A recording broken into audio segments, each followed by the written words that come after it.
Hello everyone, मेरे इस YouTube channel में आपका बहुत बहुत स्वागत है। जैसा कि आप जानते हैं, कोई भी नया नोटिफिकेशन आता है मैं आपके सामने तुरंत लेकर आ जाता हूं। आज जो नोटिफिकेशन आया हुआ है बिहार की तरफ से, ये बिजली विभाग डिपार्टमेंट की तरफ से ये नोटिफिकेशन आ चुका है, जिसमें आपको बहुत अच्छी, ये अगर आप इसमें क्लियर करते हैं तो बहुत अच्छी जॉब होती है।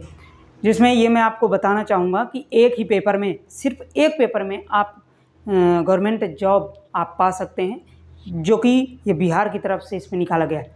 तो चलिए इसमें जानते हैं इसमें सिलेक्शन प्रोसेस क्या है, कब से अप्लाई डेट होगी और कब कैसे हम इसमें अप्लाई कर पाएंगे। ठीक है, यदि इस चैनल में फर्स्ट टाइम ज्वाइन किए हैं तो चैनल को सब्सक्राइब करना, साथ में बेल आइकन को भी ऑन कर देना, ताकि कोई भी नया नोटिफिकेशन आता है तो आप तक तुरंत पहुंच सके। ठीक है, तो चलिए मैं बात करता हूं। देखिए, जो ये नोटिफिकेशन आया हुआ है बिहार BSPHCL की तरफ से, ठीक है, ये जो बिजली विभाग होती है इसकी तरफ से नोटिफिकेशन 2024 का आ चुका है।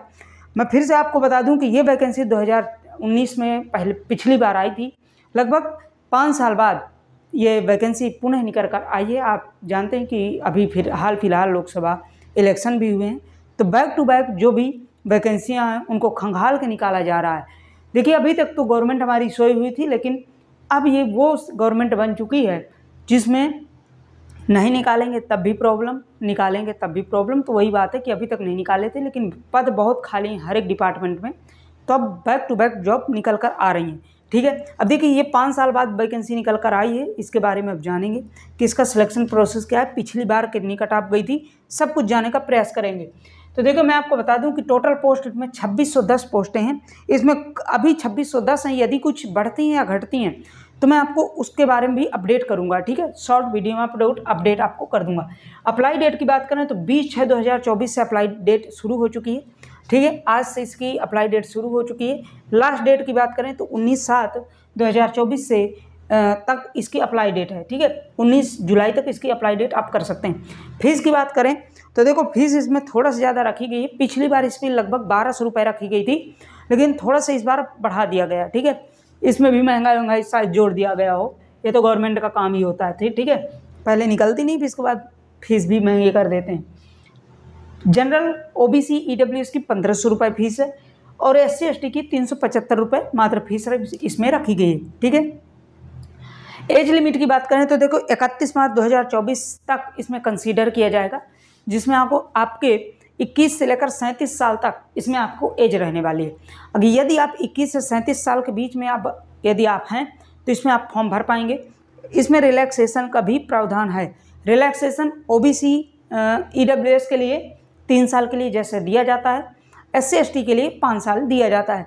तो इसमें आप 5 साल SC ST जोड़ लेंगे, 3 साल OBC और EWS वाले जोड़ लेंगे। ठीक है, एलिजिबिलिटी की बात करें तो देखो, एलिजिबिलिटी इसमें पोस्ट वाइज एलिजिबिलिटी है, जो पोस्ट है उसकी अलग अलग इसमें एलिजिबिलिटी रखी गई है।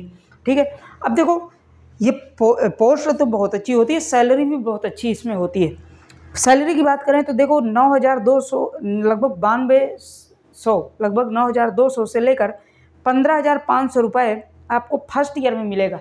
ये कहें कि जैसे आप फर्स्ट ईयर में ट्रेनिंग पीरियड ये मान के चलिए होता है, तो ट्रेनिंग पीरियड में जब तक आप रहेंगे तो आपको 9200 से 15,500 तक दिया जाएगा। इसके बाद आपको अलाउंस वगैरह, महंगाई भत्ता और ये हाउस टैक्स, ये सब कुछ हाउस वगैरह अलाउंस वगैरह जोड़कर आपको 25,000 से लेकर आपको लगभग 35,000 तक हो जाती।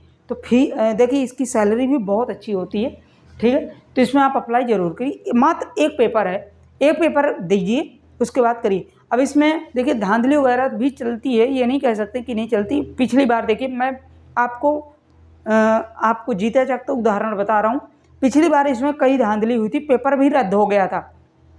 तो कई क्वेश्चन मत करिएगा कि इसमें जो है पैसा का कोई इशू है। पिछली बार की तहत इस बार भी ना हो तो ज़्यादा सही, क्योंकि बच्चों का बहुत ज़्यादा भविष्य खराब होता है। तैयारी भी करते हैं, पेपर देते हैं, जाते आते हैं, प्रॉब्लम होती है। इसमें बाकायदे पेपर जो है रद्द हो गया था, पुनः पेपर करवाया गया था। ठीक है, पिछली बार। तो देखिए, आप पोस्ट की बात करें, एलिजिबिलिटी की बात करें, नंबर की बात करें तो नंबर आप जानते हैं 2610 पोस्टें हैं। ठीक है, पोस्ट जो दिया गया है, पहली पोस्ट है टेक्नीशियन ग्रेड 2 की। ठीक है, इसमें 2000 पोस्ट है टोटल। एलिजिबिलिटी की बात करें तो 10th और प्लस ITI आपको होना चाहिए, सर्टिफिकेट होना चाहिए ITI का। जूनियर अकाउंटेंट जो इसमें दिया गया है सेकंड पोस्ट है, इसमें टोटल 300 पोस्टें हैं। इसमें आपको बैचलर डिग्री इन कॉमर्स से होना चाहिए, रिकॉग्नाइज यूनिवर्सिटी से। रिकॉग्नाइज यूनिवर्सिटी से मतलब होता है कि आपकी यूनिवर्सिटी रजिस्टर्ड होना चाहिए, मान्यता प्राप्त होना चाहिए, ठीक है। तो बैचलर डिग्री यदि आप कॉमर्स से किए हैं तो आप जूनियर अकाउंटेंट क्लर्क में आप भर सकते हैं, ये क्लर्क है, ठीक है, क्लर्क में आप भर सकते हैं। तीसरी जो इसमें वैकेंसी आती है कॉरेस्पॉन्डेंस क्लर्क की होती है। इसमें आपको 150 पोस्टें हैं। आपको बैचलर डिग्री होना चाहिए, बैचलर डिग्री BSc और आर्ट से हो, साइंस से हो, कोई भी क्षेत्र से आप किए हों, बैचलर डिग्री आपका होना चाहिए, बैचलर डिग्री की आपकी मान्यता होनी चाहिए, ठीक है। तो इस प्रकार से कॉरेस्पॉन्डेंस क्लर्क में आप भर पाएंगे, ठीक है। स्टोर असिस्टेंट की बात करें तो टोटल 80 पोस्टें हैं। इसमें भी आपका बैचलर डिग्री होना चाहिए। बैचलर डिग्री आप किसी भी रिकॉग्नाइज यूनिवर्सिटी से हैं, रजिस्टर्ड यूनिवर्सिटी से हैं तो आप भर पाएंगे। जूनियर इलेक्ट्रिकल की बात करें तो टोटल 40 पोस्टें हैं, ठीक है, 40 पोस्टें। अब देखिए इसमें जूनियर इलेक्ट्रिकल की बात करें तो इसमें थोड़ा सा जो है डिप्लोमा मांगता है। इसमें डिप्लोमा इलेक्ट्रिकल से आपका होना चाहिए। इलेक्ट्रिकल जैसे आप बीटेक BE कोई भी किए हों, इलेक्ट्रिकल से आप डिप्लोमा किए हों या डिग्री लिए हों कोई भी, तो आप इसमें भर पाएंगे। टोटल 40 पोस्टें हैं, ठीक है। अब देखिए ये पूरी पोस्टें इस प्रकार से दिया है। आपका जो भी इसमें आप एलिजिबल हैं, छोटे बड़े भाई बहन आपके एलिजिबल हैं तो उनको आप शेयर करिए, उनको भी, ताकि पता चले कि ये वैकेंसी आई हुई है, वो भी फॉर्म अप्लाई कर सकें। बहुत से ऐसे कैंडिडेट होते हैं कि उनको मालूम ही नहीं चल पाता कब फॉर्म आया कब निकल गया, ठीक है। ऐसा होता है कि साइड में फॉर्म चलते रहते हैं, नीचे चले जाते हैं, उसका कोई ध्यान ही नहीं देता, नीचे फॉर्म चले जाते हैं। तो उनको आप ज़रूर शेयर करें, इसमें आप फॉर्म ज़रूर भरें, ठीक है। यदि आप एलिजिबल हैं, मात्र एक पेपर है, एक पेपर के बाद आपका सिलेक्शन होगा, ठीक है। और कोई इंक्वायरी हो, कोई भी डाउट हो इस पॉइंट में तो ज़रूर बताएंगे। अब बात करते हैं, देखिए सिलेक्शन प्रोसेस की। सिलेक्शन इसमें किस प्रकार का होगा, पिछली बार कैसे हुआ था, कितने नंबर आए थे, कैसे हुआ था। तो देखो इसमें दो ही एग्जाम्स, ये कहें कि दो ही आपका स्टेज आपको क्लियर करना है, CBT और DB। CBT computer based test होगा, एक ही पेपर होगा। इसके बाद डॉक्यूमेंट वेरिफिकेशन डायरेक्ट होगा आपका, ठीक है, बुलाया जाता है। अब इसमें सिलेबस की बात करें, CBT में सिलेबस क्या है, तो सिलेबस बहुत ईजी होता है, ठीक है। ये क्वेश्चंस है, GK या GS में आपके 10 क्वेश्चन आएंगे, हिंदी में 10 क्वेश्चन आएंगे, रीजनिंग में आपके 10 क्वेश्चन आएंगे, इंग्लिश में आपके 5 क्वेश्चन आएंगे, कंप्यूटर में आपका 15 क्वेश्चन आएंगे। 90 मिनट का आपका समय होता है, निगेटिव मार्किंग नहीं होती। सबसे बड़ी बात और है, निगेटिव मार्किंग इसमें नहीं। और देखिए इसमें ट्रेड का क्वेश्चन इसमें दिख रहा है या नहीं, क्यों भाई, चलो नहीं भी दिख रहा है तो थोड़ा सा मैं बोल रहा हूँ, सुनिएगा। ट्रेड में एक पेपर होगा कॉमर्स या मैथ का, कॉमर्स लिए हैं तब जो है इस कॉमर्स का पेपर क्यों बोल रहा हूँ, क्योंकि देखिए इसमें बोल रहा है जूनियर अकाउंटेंट क्लर्क के लिए बैचलर डिग्री इन कॉमर्स के, ठीक है। तो कॉमर्स के 50 क्वेश्चन आएंगे और मैथ के 50, ऑब्लिक में है मैथ के और कॉमर्स के। इस प्रकार से आप इसमें पेपर दे पाएंगे, 50 क्वेश्चन इसके अलग से आएंगे। तो इस प्रकार से कितने क्वेश्चन हो गए, 30 और 20, 50, 50, 100 क्वेश्चन पूरे ये 50 कॉमर्स या मैथ से आएंगे और पूरे ये 50 हो गए। तो 100 क्वेश्चन 90 मिनट, 1.5 घंटे का समय होगा। नो नेगेटिव मार्किंग होगी, कोई नेगेटिव मार्किंग नहीं होती। एक क्वेश्चन 2 नंबर का होगा, इसमें 200 पूरे नंबर आते हैं, 200 का पूरा पेपर होता है, ठीक है। तो इस प्रकार से आप पेपर दे पाएंगे। लगभग सॉरी 200 का नहीं, 100 नंबर का इसमें क्वेश्चन होता है, 100 का इसमें पेपर 100 क्वेश्चन 100 नंबर के होते हैं, ठीक है।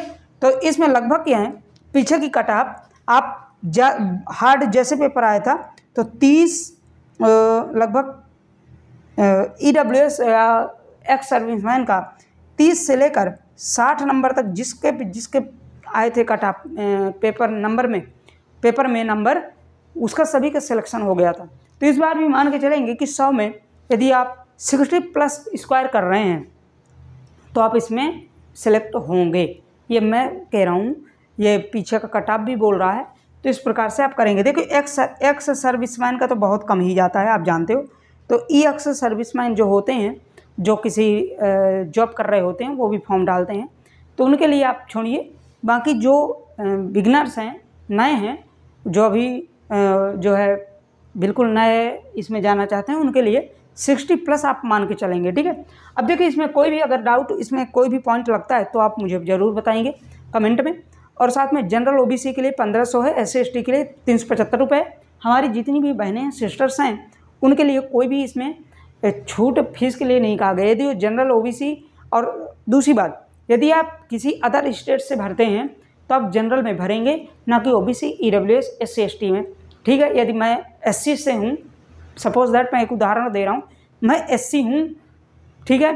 खैर मैं SC नहीं हूँ, लेकिन मैं अगर SC बिलोंग करता हूँ और मैं यूपी से हूँ, अगर मैं बिहार में भरना चाहता हूँ तो मैं जनरल में भरूँगा, SC मेरा नहीं लगेगा। इसी प्रकार कोई भी आप कैटेगरी में हैं तो आप जनरल में भरेंगे, अदर स्टेट वाले।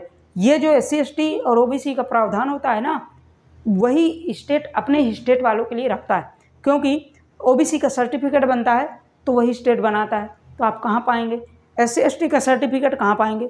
EWS का सर्टिफिकेट कहाँ पाएंगे? तो वही स्टेट वाले इसमें आप एम्प्लॉय करते हैं जो उस स्टेट के होते हैं। बाकी अदर स्टेट वाले जनरल में फाइट करते हैं। तो ये ध्यान रखेंगे इसको, ठीक है। और जनरल में फाइट भी करेंगे। बाकी आप पोस्ट वाइज जो है इस पर एलिजिबिलिटी देख लेंगे और इसको आप भरेंगे कहाँ। मैं डिस्क्रिप्शन बॉक्स में, जैसे आप डिस्क्रिप्शन बॉक्स खोलेंगे वहाँ पे पिन होगा सरकारी रिजल्ट नाम से, सरकारी रिजल्ट, और ये साइड भी उसकी पिन है, वहीं से आप जाकर रजिस्टर करिए, इसको आप फॉर्म भर दीजिए, ठीक है।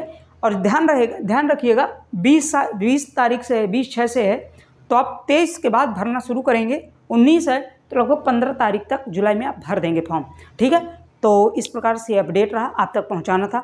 बाकी जो भी आपके छोटे बड़े भाई बहनों, जो भी आपके हितैषी हों, उसको आप शेयर करिए, चैनल को सब्सक्राइब भी करिए, शेयर करिए, और जो भी आपके तक अपडेट पहुंचाने का, जो भी नई अपडेट आएगी आप तक पहुंचाने का तुरंत प्रयास करूंगा, ठीक है। तो चलिए मिलते हैं नेक्स्ट अपडेट के साथ, नए जानकारी के साथ। तो इस प्रकार से अपने अपने भाई बहन का प्यार दें, बड़ों का सम्मान करें, सब कुछ अच्छे से करें, पढ़ाई लिखाई भी करें। चलिए मिलते हैं नेक्स्ट अपडेट के साथ, तब तक के लिए bye bye. Okay, thank you so much.